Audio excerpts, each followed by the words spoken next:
Now, so as you know, the title we kept it a bit enthusiastically, that Anthropocene and human diseases. So it's a very big area and a big domain.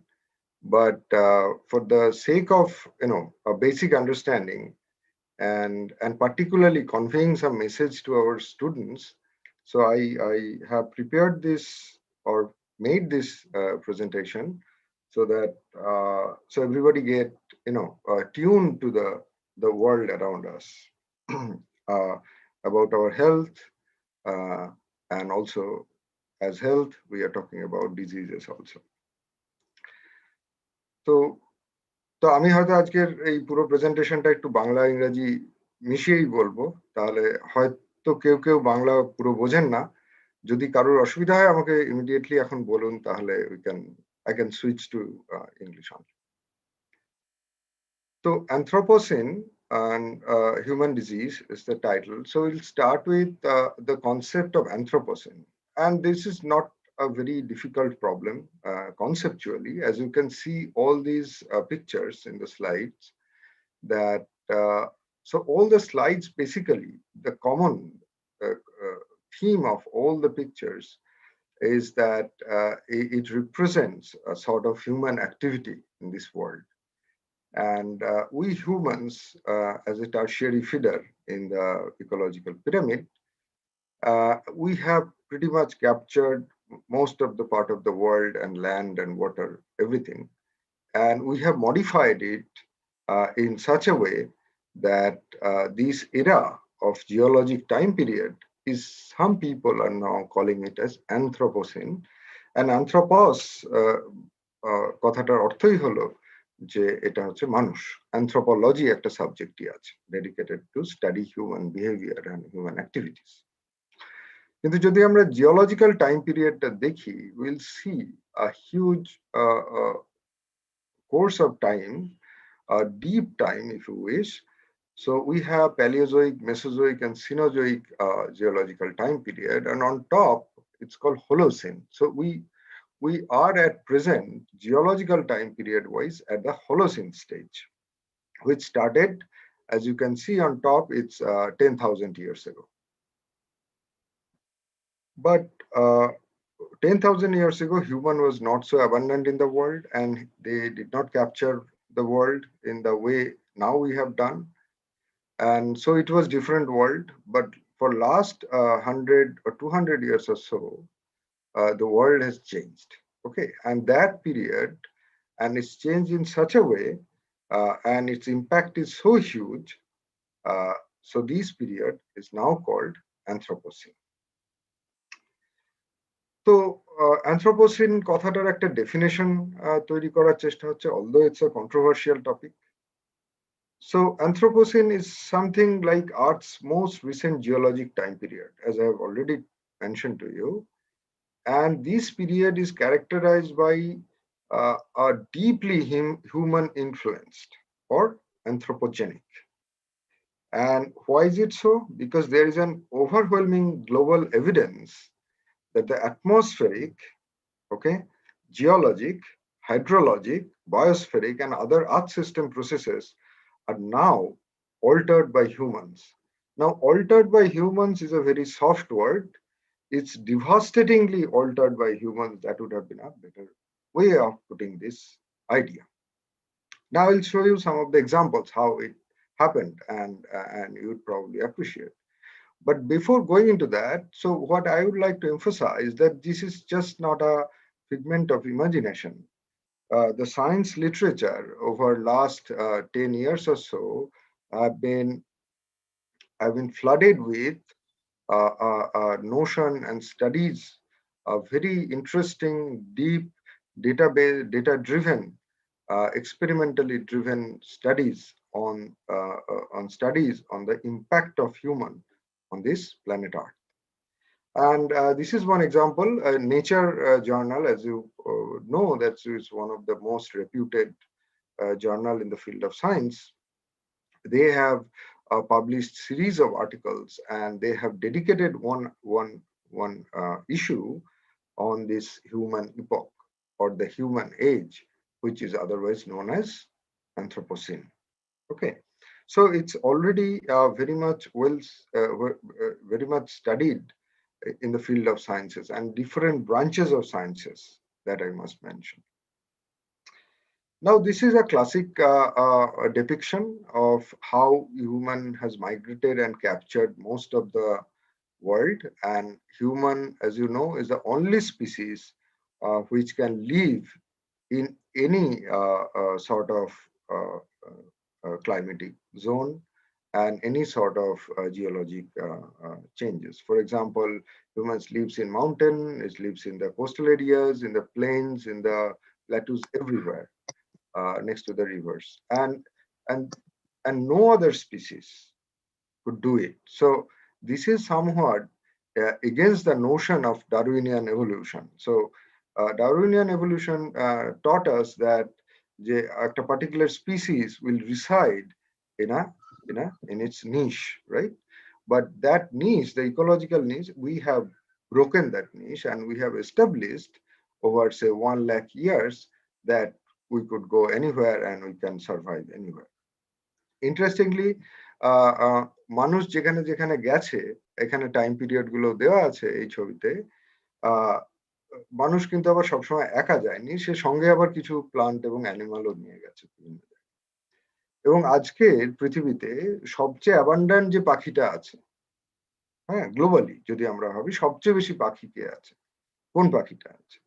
এবং interestingly সেই পাখিটার নাম হলো মুরগি। তো মানুষ যেখানে যেখানে গেছে মুরগি নিয়ে গেছে। সো এখন আমরা যদি 900 কোটি হিউম্যান এই পৃথিবীতে থাকে, পৃথিবীতে প্রায় 2200 কোটি মুরগি আছে।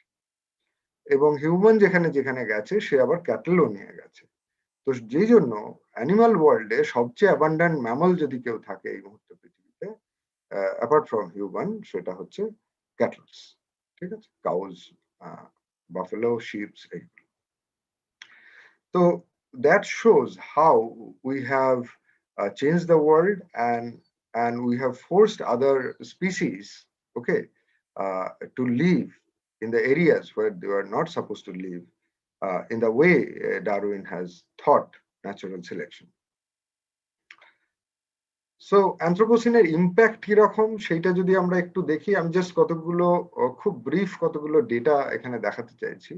এটা সায়েন্স ম্যাগাজিন থেকে নেওয়া, সরি নেচার থেকে নেওয়া, এবং এটাও ওই জার্নাল থেকে নেওয়া। এবং এখানে what has been shown যে লাস্ট 100 ইয়ার্সে, so if you see 1950 onwards particularly, তাহলে আমাদের হলো প্রায় 70 বছর ইন্ডিয়ার ইন্ডিপেন্ডেন্সের সময় থেকে গ্লোবালি লার্জ ড্যামস তৈরি হওয়া, ওয়াটার ইউসেজ এবং fertiliser use, right? All these three graphs, if you look at, these are all in the exponential mode. That means there has been a huge increase in the construction of large dams, there's the utilization of fresh water as well as fertilizer, এবং প্রত্যেকটাই associated with our food system, agriculture, as well as electricity or energy system. তো এইরকম একটা massive change আমরা দেখছি গত 70 বছর ধরে। এবং শুধু তাই নয়, আমরা যে পরিমাণ ওয়েস্ট এখন তৈরি করতে পারছি, বর্জ্য পদার্থ তৈরি করছি, সেটাও খুব ইন্টারেস্টিং। এটা খুব রিসেন্টলি কিছুদিন আগে আবার নেচার পত্রিকাতেই পাবলিশ হয়েছে, যেখানে খুব ইন্টারেস্টিং ওয়েতে তারা সায়েন্টিস্টরা দেখাচ্ছেন যে লিভিং বায়োমাস এই মুহূর্তে পৃথিবীতে আছে 4 গিগাটন, কিন্তু human has produced a waste, plastic waste, which is double the total biomass of animals. Okay, similarly যদি আমরা trees and shrubs including Amazon forest, okay, everything যদি আমরা ইনক্লুড করি গ্লোবাল, তার biomass 900 gigaton, whereas human produced buildings and infrastructure is already crossed that, and it's 1100 gigaton. So that means, and it's a dry weight basis definitely, so that means, so we have produced much more waste than what nature has given to us. And you have to remember that the biomass is actually decreasing, and this human induced production or the waste products are being increased over the years, over the 70 years. and these could cause havoc in our life, in our world, and which is true in different ways. So I'll just give you one interesting example of one sea, or a big lake, or the largest lake on earth is called, one of the largest, I think the fourth or fifth largest lake in the world was Aral Sea. Okay, so it was in the Uzbekistan and Kazakhstan border area. This Aral Sea was fed by two rivers. Okay, and these two big rivers, Amu and Sir, had people have constructed large dams. So the water did not flow into the sea, Aral Sea. ফলে যেটা হয়, এগ্রিকালচারের জন্য এই large ড্যামের জন্য RL C ক্রমে ক্রমে শুকিয়ে যেতে থাকে. It gets dried up. And here is the satellite picture of that. You see on the top left, it's in 1977. It was the size of Aral Sea. And as you can see, over the years, and finally in 2013, you could see it has been reduced to a very small lake, highly salty, and most of the lake is dry. And now you have to imagine the scale of the size of this lake. It's a huge, and it's so big, that's why people used to call it sea. And there used to be a lot of fishing activities and a lot of transport. There are big vessels, big ships. They used to travel across the sea. And now if you see the pictures there, so the Aral Sea looks like something like this. So all the big ships and যা মাছ ধরার নৌকো ইত্যাদি যা ছিল, they are just lying there on the dry sand. So the entire sea has become pretty much a desert now. So this has happened, as you can see, from 1977 to by 2013-15, right? So the transformation is very fast, and we have been changing this world in this way. And interestingly, now people go for a drive across the sea, okay, on the sandy desert, and have a tour. There are tour packages available now. So with these changes, what happens, as you can imagine, there can be a devastating impact on the living world, right? But living world has suffered this impact several times in the course of evolution, and these events are known as mass extinction events. And there has been at least 5 mass extinction has been already recorded. And the fifth, or the last one, was recorded in the time of dinosaurs, which was almost 5 crore year ago. Okay, so 5 কোটি বছর আগে ডাইনোসরের distraction এবং সেই সময় massive loss of species ঘটেছিল. That was the last mass extinction event that happened. Now question is whether Anthropocene can do a similar kind of impact in the living world. And scientists are now coming up with data and showing that yes, probably we are into the phase of 6th mass extinction. So we are entering into it, and new data are coming suggesting that yes, we are actually within the period of 6th mass extinction, and this mass extinction is driven by human activities, right? So it's a impact of Anthropocene. এর একটা সহজ measurement হলো, so there is in the course of evolution there is a rate of extinction, so it's always there. So some species get extinct all the time. Now for vertebrates and large vertebrates, mammals and birds, this rate of extinction has gone up 10 to 100-fold in different areas of the world. Okay, and interestingly, so 25% mammals most likely will be extinct by 200 years, next 200 years. Okay, so 25% mammals extinct হয়ে গেলে তার মধ্যে হিউম্যানও যেহেতু mammal, so তার সার্ভাইভালেরও কিন্তু একটা কোয়েশ্চেনের সামনে চলে আসবে. So that means we are in a really dire situation, right? So this is the scale of impact of human activity in the world, where human is actually digging uh, his or her own grave at this point. So we are here, we are losing biodiversity everywhere. And probably, as you know, I'll come to that in the probably in the last slide. That so, for example, most of the Bengalis here, we eat rice, right? And we used to have in the Indian subcontinent, that includes Pakistan, Bangladesh, and Sri Lanka. So we used to have like close to 80,000 variety of rice, even 100 years ago. Now it has reduced to few thousands. Okay, so we have lost diversity in our food also, and that also have a lot of impact, on our health. Now, question is, so let's come back to the actual point today. So the impact of human activity on human diseases. So okay, so Anthropocene and human disease. So how we are actually pushing ourselves and to the verge of into having different diseases. Okay, and how human activity is responsible for that.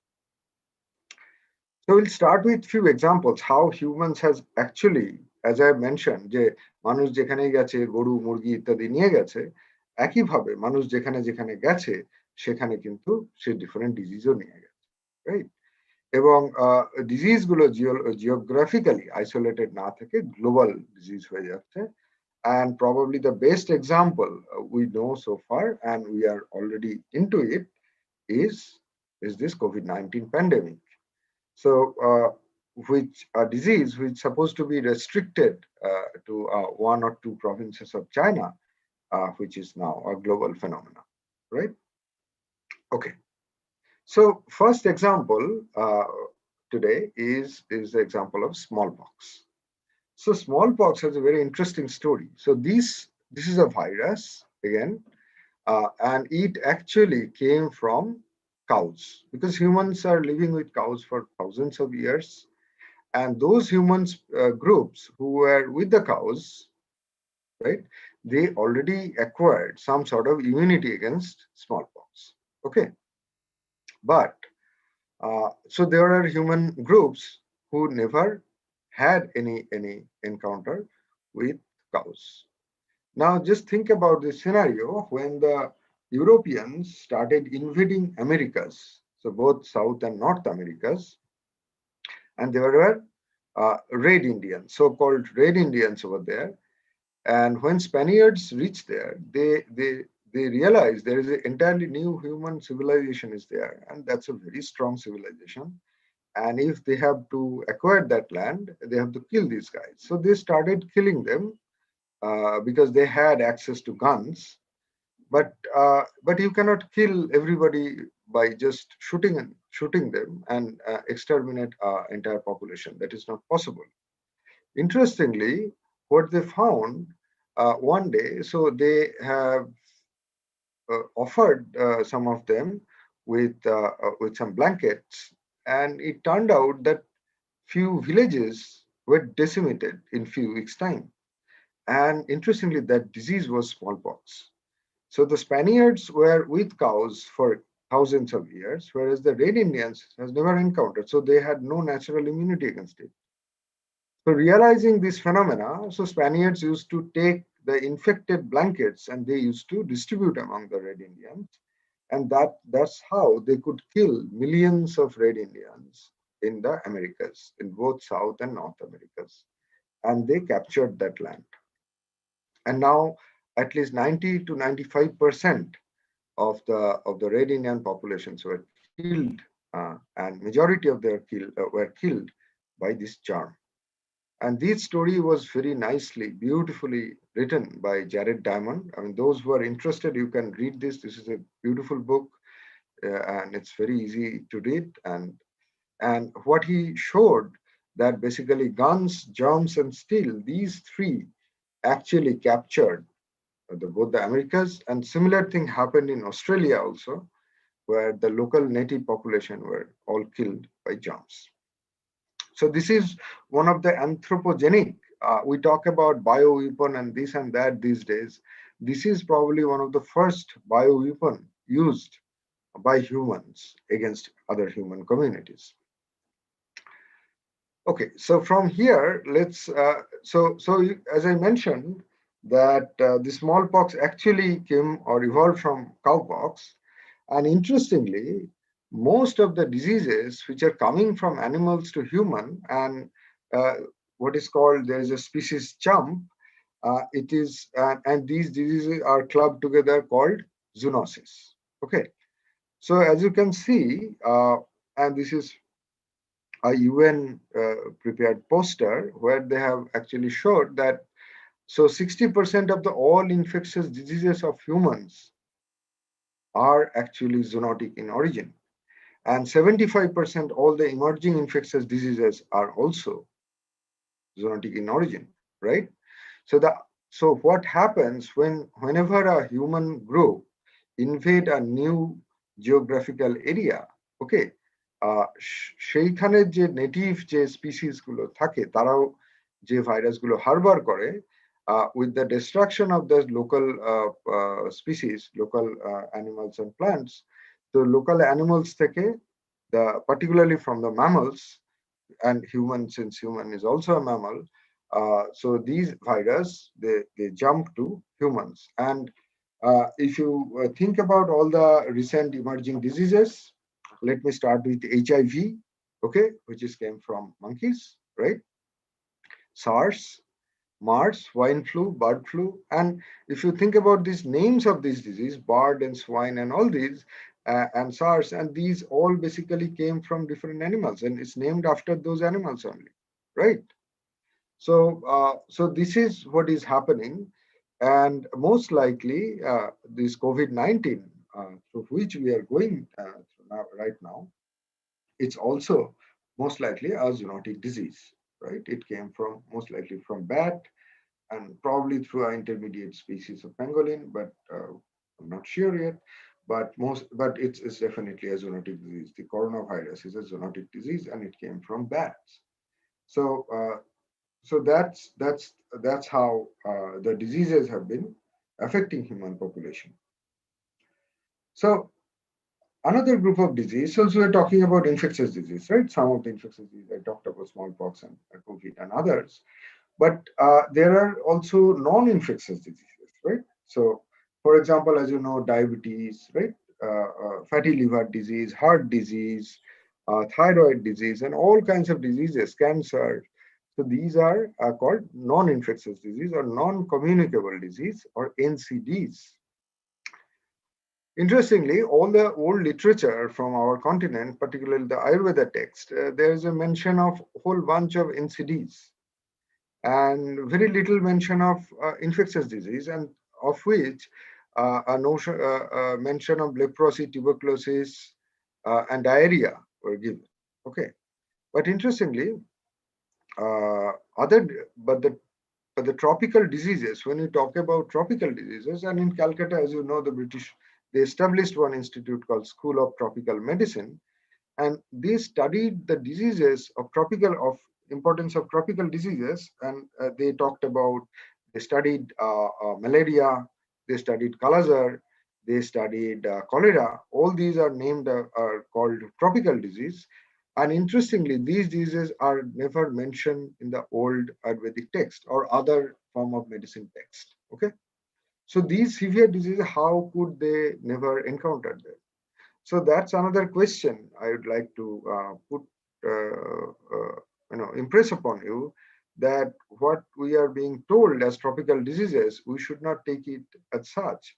So we must think about how these tropical diseases, which are called, okay, so we are the source of this disease,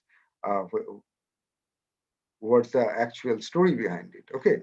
And I'll give you a few examples for that. So let me start with cholera. So cholera, as you know, it's known as it's kind of a Bengal disease. It's a seat of Bengal. The disease is from where it spreaded across the world. So and this is the classical textbook picture shown in all the microbiology textbook. So it started from Joshore, okay, so close to Calcutta, right, and it spreaded to Bombay, Delhi, and to Europe eventually. But interestingly, this shown the arrows, if you follow, it's a one-way arrow. But interestingly, as I have already mentioned to you, that there has been no mention of cholera. And as you can imagine, the cholera has no native name. But for other diseases, we have native names, right? কোনো local নাম বা সংস্কৃত নাম নেই cholera, right? It's a Western name.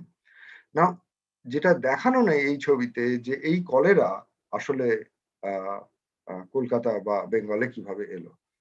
So Dr. Shambhuna, they actually studied it, okay, who actually discovered cholera toxin and flipped the notion of Koch's postulate. So we're not going into that, but what he showed, what he found actually, আমাদের দেশে যেটা হয় কোনো একটা রোগ হলেই তার বিরুদ্ধে একটা দেবতা বা দেবী বানিয়ে ফেলা হয়। এটা আমাদের দেশের ট্র্যাডিশনাল প্র্যাকটিস, সব অসুস্থতারই দেবদেবী আছে এবং কলেরারও একজন দেবদেবী আছে এবং আপনারা হয়তো অনেকে দেখেছেন যে এখন করোনা দেবীর মন্দিরও অনেক জায়গায় তৈরি হচ্ছে। তো তো কলেরার পরবর্তীকালে এটার নাম হয় ওলা ওঠা এবং ওলা দেবী বা ওলা বিবি দুরকম মন্দিরই তখন পাওয়া যাচ্ছে এবং সোমনাথ দে যেটা খুঁজে বার করেন যে দুটো যে মন্দিরগুলো আছে প্রত্যেকটি যেখানে পোর্ট এরিয়া, ডক, ওকে, যেখানে বড় বড় জাহাজ এসে থামে, সে তার আশেপাশে। তো একটা ওলা দেবীর মন্দির বা ওলা বিবির মন্দির, ওলা দেবী আর বিবি খুব ইন্টারচেঞ্জেবল, শুধু ডিফারেন্স হচ্ছে যে ওলা দেবী শাড়ি পরে আছেন আর ওলা দেবী সালোয়ার কামিজ পরে থাকেন।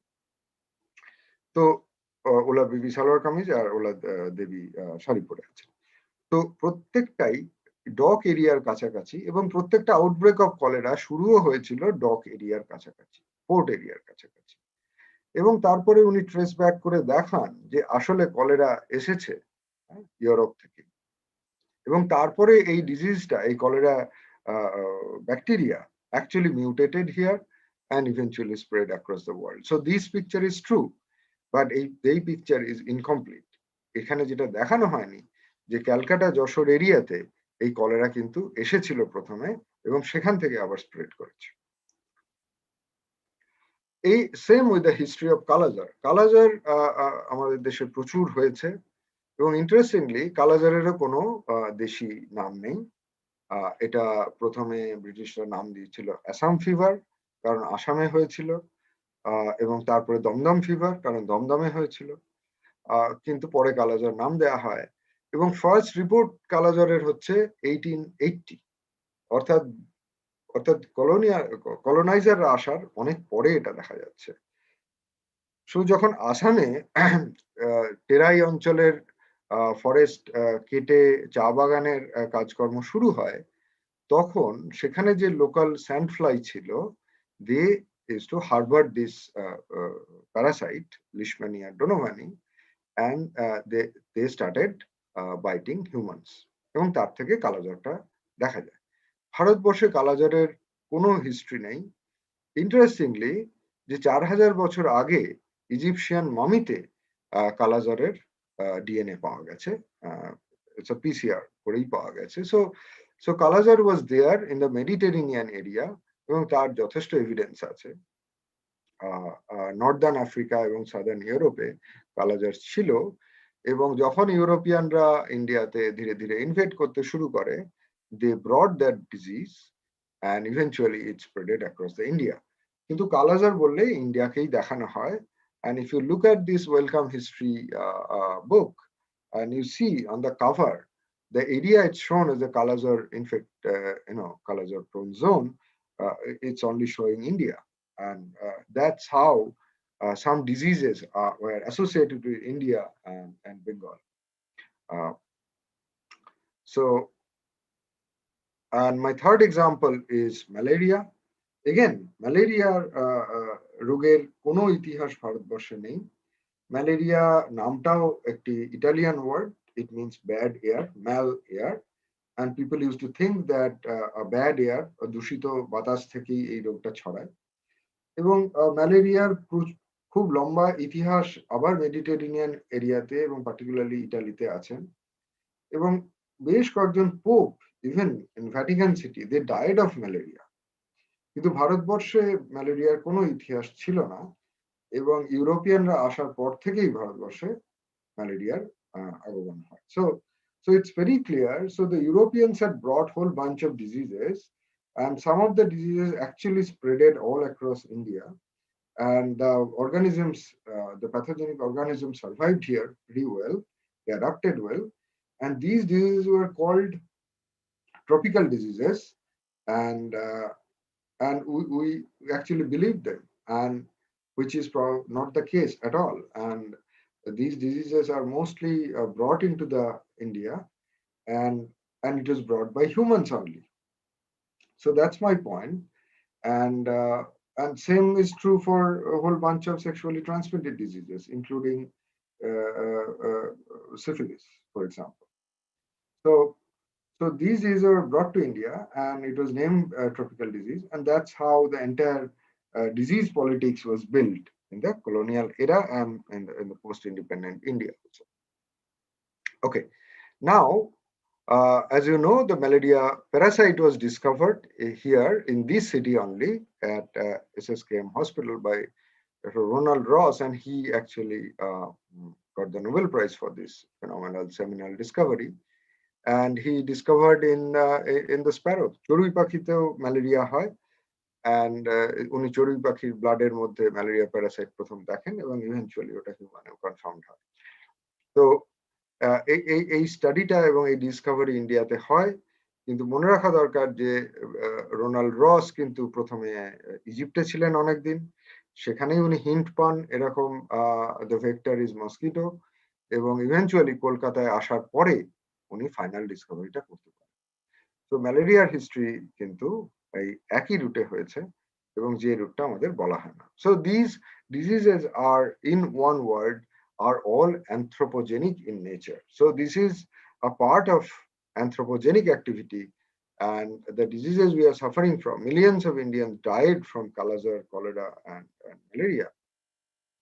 And this is because of anthropogenic activity that we must not forget. Now, this is the history. Now, what is the scenario right now? How we are living or dying at this point. And if you see Indian scenario, the data, epidemiological data suggests that we are into a epidemiological transition mode. Okay, means what? People of India are now dying not from infectious diseases, but mostly from non-infectious diseases or NCDs. And number one cause of death is now heart disease, which is almost 60%. So 60% of Indians are now dying from heart disease, heart attack and all this. Okay, and followed by lung disease, and then diabetes and other. Okay, so but these diseases are all clubbed together, and this is called what is called metabolic syndrome, and this is associated with lifestyle. Okay, the kind of lifestyle most of the Indians are living through, and so we have become really susceptible to whole bunch of metabolic diseases. And this is one of the major cause of death in India. And one of the major reasons for that our interaction with the outside world. The outside world, as I've already told you, is already being modified by us only. So the environment is changed environment, and here, and the most common way we interact with our neighboring environment is through food, right? So the diets, as you know, becoming more and more refined, more and more processed, and we are getting into this. And this is a very interesting study, just came a few weeks ago, and where the scientists have shown, it's a very small study, but very interesting. The only 20 individuals were given ultra-processed food and unprocessed food, okay, only for 14 days, 2 weeks. And within 14 days, okay, within 2 weeks, the scientists, they have shown that there has been huge difference in the metabolic health. Okay, so those who are having more of ultra-processed diet, they are more prone to develop diabetes. They are gaining more weight, although they are having same calorie, okay, of intake, but they are gaining more weight, right? And these suggest that the way we have modified our food, okay, that have a serious impact on our health. So also natural. So people are talking about let's move to natural food. Now you see this is a picture on the right side. You see, so these are the examples of potatoes. So these are varieties of wild potatoes, and these wild potatoes are again all came. These are not indigenous to India. Okay, so potatoes came all the way from Central America, particularly from Peru. Okay, and it was brought by Portuguese. And in Peru, you will have thousands of varieties of potato, like what it should be, because the nature always prefers variation, right?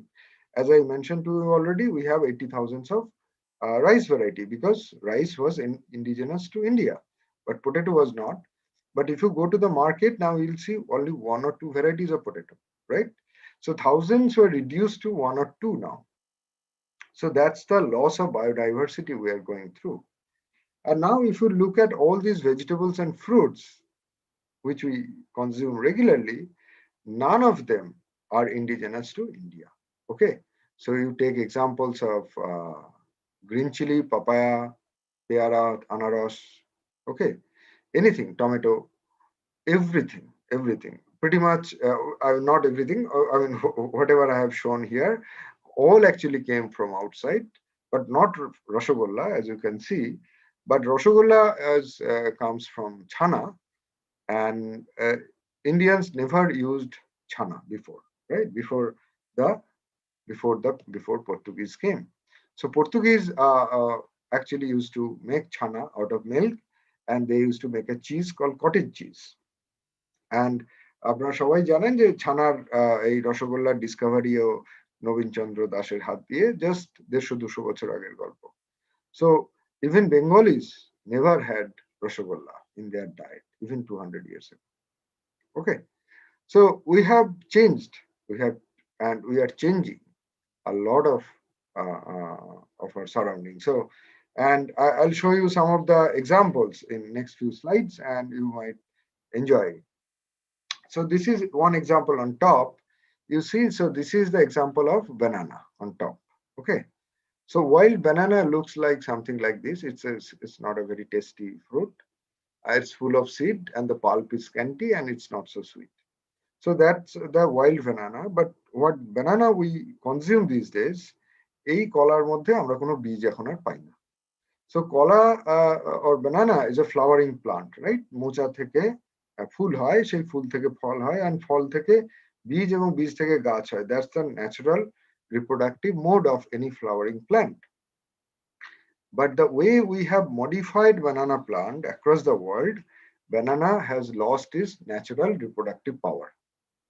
So seed থেকে আর কলা গাছ তৈরি হয় না, কলা গাছকে এখন কেটে কেটে বসাতে হয়. So we have actually taken the responsibility of the entire reproductive function of banana plant across the globe, which is also going to be happen for both watermelon as well as grapes. So if you see on the bottom, it's a 18th century painting of watermelon, and as you can see again, very little pulp, red pulp is even smaller, and it's full of seeds. Okay, so that is the wild watermelon. এখন আমরা এই ডান দিকের বাচ্চাটিও যে ওয়াটারমেলনটি হাতে ধরে আছে ওটিও wild type. So you see very little pulp, very little sugary pulp, but এখন যে তরমুজটা আমরা পাই সেটা কিন্তু full of sweet red pulp, and it's a high energy food. So we have changed these plants. Okay. Again, you see, this is example of carrots. So wild carrot or gajor holo বাঁদিকের এই সাদা গাছটা. So we have changed it to a crunchy yellow sweet vegetable in last 100 years or so. And ডান দিকের যে ছোট ছবিটা দেখা যাচ্ছে, a bean like structure, and you would be amazed to know. So this is the wild variety of bhutta. So the corn used to be that on the extreme left, as you can see, and with selective breeding and modification, we have now developed wild corn into the right side. Okay, so that's how we have transformed the world. We have captured the reproductive power of whole bunch of plant species, animal species, and that's one of the major causes of metabolic diseases I have already mentioned to you, because most of the food what we have changed are essentially highly energy rich, and it's become highly processed. And let's finally come back to the real বাঙালির গল্প, এবং সেটা হচ্ছে যে rice. So শুধু ইন্ডিয়ার ভেতরে যদি আমি সাবকন্টিনেন্টের বাকি দেশগুলো বাদ দিই, প্রায় 60,000 ভ্যারাইটি অফ রাইস ছিল, যেটা আমি আপনাদের বললাম। And so when you have diversity in your food, you already have diversity in nutrient, right? But in most of the households now, we have only 1 or 2 variety of rice. And that's the major source of energy for us, right? Particularly for Bengalis. আমরা তো অনেকে দিনে 3-4 বারও ভাত খাই, কিন্তু এই ভাত আমাদের কোনো নিউট্রিয়েন্টের কোনো ভেরিয়েশন দেয় না।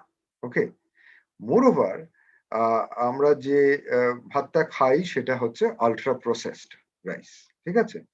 তো ধান যদি একটা আমরা নিই, ধান থেকেই তো চাল হয়। ধান যদি একটা নিই, ধানের উপরে খোসাটা ছাড়ালে একটা ব্রাউন কালারের কোটিং দেখা যায়, and that is called bran.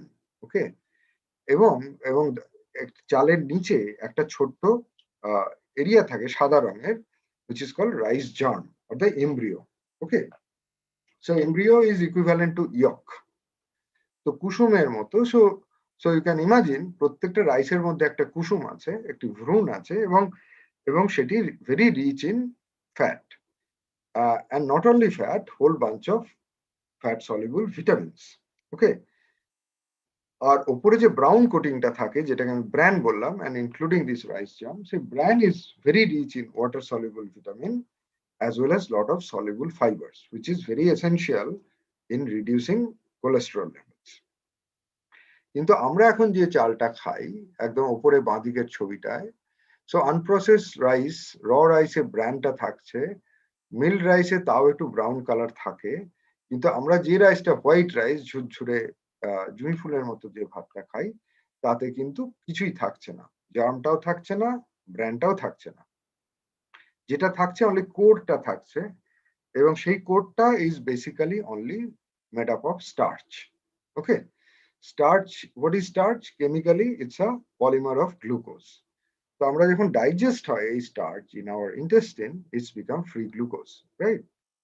তো ফলে আমাদের পেটের ভেতরে after digestion it's become a very thick solution of glucose, right? So rice eating is now nutritionally has become equivalent to eating glucon D. So glucon D আর রাইসের মধ্যে nutritionally কোনো difference নেই, ঠিক আছে? আর রাইস ব্র্যান্ডটার কি হচ্ছে তাহলে? আমরা সবাই জানি রাইস থেকে রাইস ব্র্যান অয়েল আজকাল বিক্রি হচ্ছে। So the companies, what they are doing, they are feeding us with this starch or glucon D, and they are taking away the actual nutrients, and they are extracting oil out of it, and they are selling it to us, okay, as a good oil, which will help your cardiac health and this and that, but which we used to have every day even in 30-40 years ago. Okay, so আজকে সিনারিওটা এইটাই যে আমাদের diet, the way we have changed it, the way we have changed the plant species, the way we have changed our meals, and the way we have changed the animal and plant world.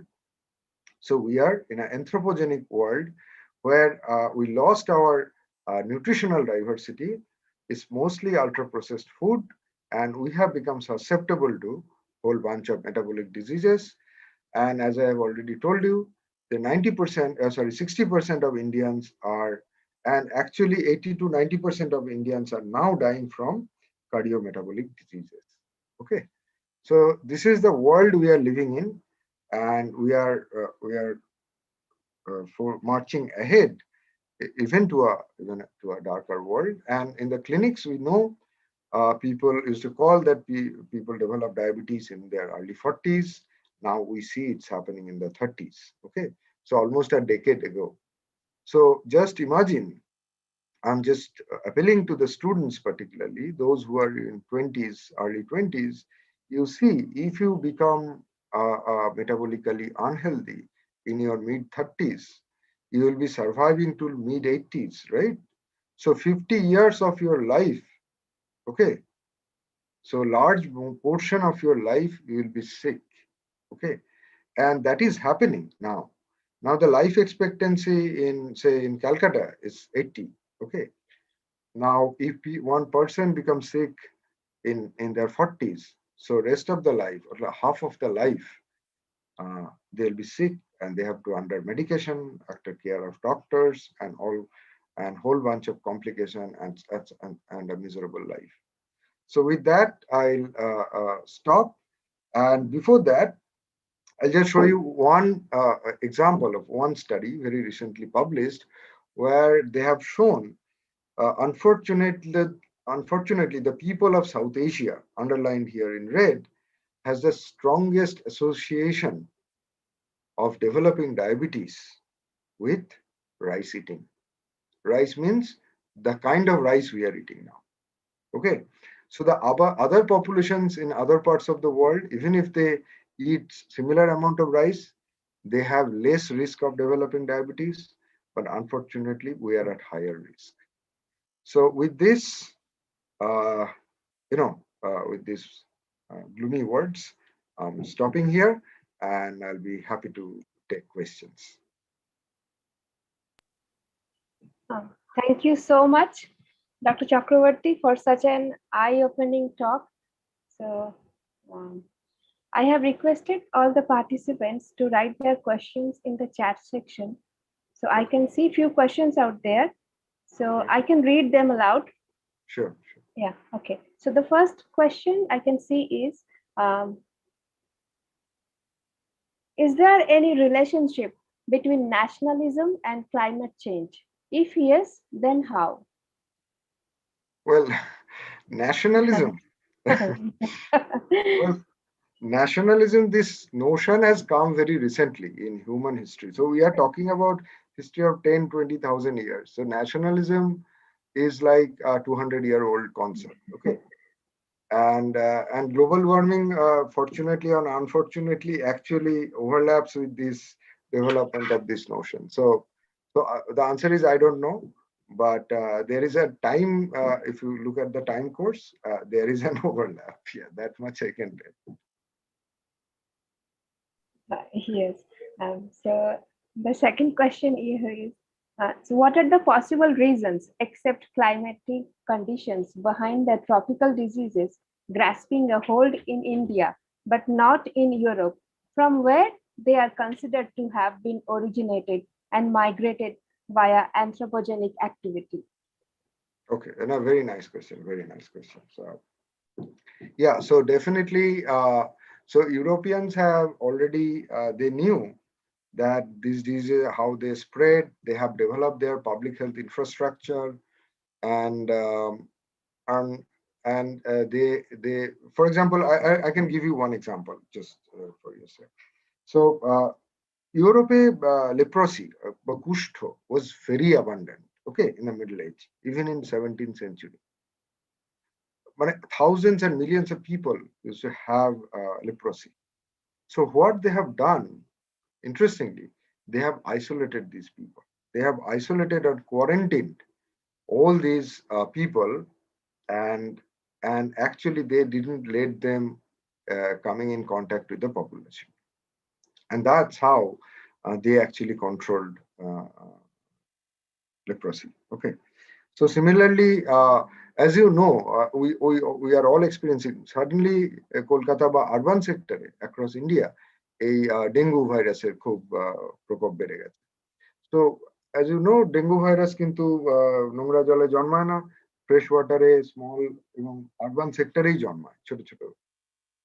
তো যত construction হবে, এবং সেটা যদি ঠিকঠাক ভাবে public health norms মেনে না হবে তত কিন্তু ডেঙ্গু হবে।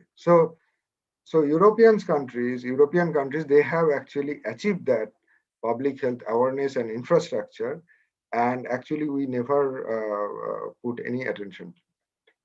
So that's, I think, one of the major reasons for this discrepancy. That's the sad reality. Yeah. So the next question I can see is, how much intensity of spreading diseases have been changed due to artificial selection?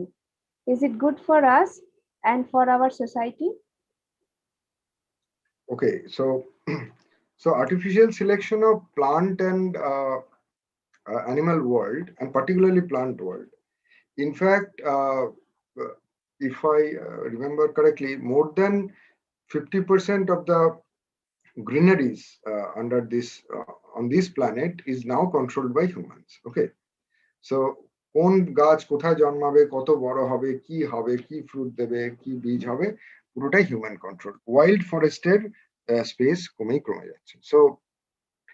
তো এর ফলে যেটা হচ্ছে, what I already mentioned, যে so we are getting into a very there's a loss of biodiversity, and that impacted our food also.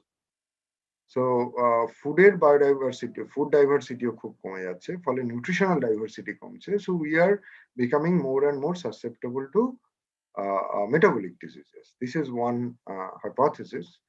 And the other one, so for the infectious disease is concerned and the zoonotic diseases are concerned, so whenever humans are entering into a niche of other animals, okay, যে যখন আফ্রিকায় মানুষ ঢুকে গেল, so you would probably know that thousands of Europeans actually died from malaria.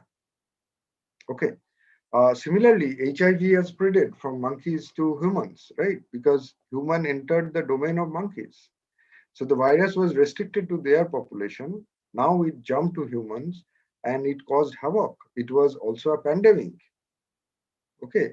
So the way we are scared now, in fact, 20 years ago when I was in medical school, we were really, really scared of HIV. Okay. So that was the scenario. So that had happened. Yes. Okay. So I can see the next question is coronavirus man-made virus by China? The best answer, but honest answer is I don't know. But whatever I have heard from our geneticists and data scientists, and also whatever small amount of reading I did, so it seems it's not man-made. Most likely it's a zoonotic disease virus, which for some reason, we don't know why and how, it jumped to human. So bat to human, and bat is a mammal, so this is possible. And mammal to mammal species jump is possible. Probably, I don't know, Sandeep would be a better person to answer. So next question I can see is, can xenotransplantation be a reason for giving rise to coronavirus? Well, it's the same. My answer remains the same. Yes, Okay. yes. So if Kamakshidi has all the questions have been finished, then I have a small question to sir. Sure. Yes, actually, sir, you gave the example of that watermelon and that banana. Yeah. So is it so that the banana or the watermelon without the seeds, they are nowadays they are the only one that we get, or we want that type, that's why they are grown like that, but the wild species are still available. Yeah. But watermelons with more pulps or banana without seeds, that the things the people prefer, so they are cultivated like that. Those species are only cultivated. Is that so? Yeah, absolutely. So the way we want to select is to what favors us, right? So what we know, that two tests, we have like 5 different tests, right? So of 2 tests, one is salt and one is sugar. So we are severely addicted to these 2 tests, and probably one of the evolutionary reason for that. So in the wild, when human evolved in the land, there was very little salt. So salt conservation was very important. That's one point. And another is sugar. So free sugar was very scanty in the wild. So only honey was there. There is no other sugar. Okay. In fact, যে চিনিটা আমরা এখন খাই, you know, the name is called chini. It came from China. And chini gudams are first was constructed here in Bojboj only, very close to Kolkata. So chini came from China. The technology came here. So you see, so এবং বাচ্চাদেরও, if you look at, they love sugar and salt. So imagine chocolate and chips. Imagine বড়দের জন্য সিঙ্গারা and rasgulla. Okay, and our hypothalamic neurons are wired in such a way that whenever it senses sugar, it tells us to eat more sugar. Okay, that's why you can consume a lot of rice these days. Okay, একটু খেলে মনে হয় আরেকটু খায়, রসগোল্লা খেলে মনে হয় আরেকটা। So that's how we are wired evolutionarily, and that's one reason. And salt is also okay. So I forgot to tell you that. So the WHO recommends only 2 to 3 grams of salt per day. কিন্তু আমরা যে পরিমাণ salt খাই, even just think about একটা ঝালমুড়ির ঠোঙা which has more than 5-6 grams of salt. Okay, so we love salt. তো এই দুটোই আমাদের আসলে ড্রাইভ করেছে এই সিলেকশনের পিছনে, এবং সুইটনেসটা প্রাইমারি ড্রাইভার থেকেছে for fruits and vegetables. Thank you sir. That means মানে আমি যেটা বলতে চাইছি যে ওয়াইল্ড টাইপের স্পিসিস গুলো ইজ অ্যাভেলেবল, কিন্তু এখনো কিছু আছে, খুঁজতে হবে খুব কষ্ট করে। ওকে, ইটস এরকম নয় যে যে স্পিসিস গুলো মানুষ চাইছে সেগুলোই শুধু কালটিভেটেড হচ্ছে, আর ওগুলো কালটিভেটেড হচ্ছে না বলে আমরা পাচ্ছি না, এবং ওগুলো ডিস্ট্রয় করে দেওয়া হচ্ছে, তাদের হ্যাবিটাট লস হচ্ছে, রাইট? তাদের হ্যাবিটাটেই তো অন্য কালটিভেশন হচ্ছে। ওকে, গট না। Thank you sir. So it seems that we are selecting whatever bad for us. Well, not bad. That's how we are wired. But now it's time to actually rethink what we have done. So that's what I would like to emphasize. Right. We must rethink now. Definitely. So I don't see any more questions out there, but many people are thanking you. Oh, thank you very much. So thank you so much. Yes. Thank From you the CSIR family. Thank you for giving this such a nice talk. Thank you. Thank you very much. So with this thank you note, I'm ending this meeting to everyone. Okay, thanks. Okay, thank you.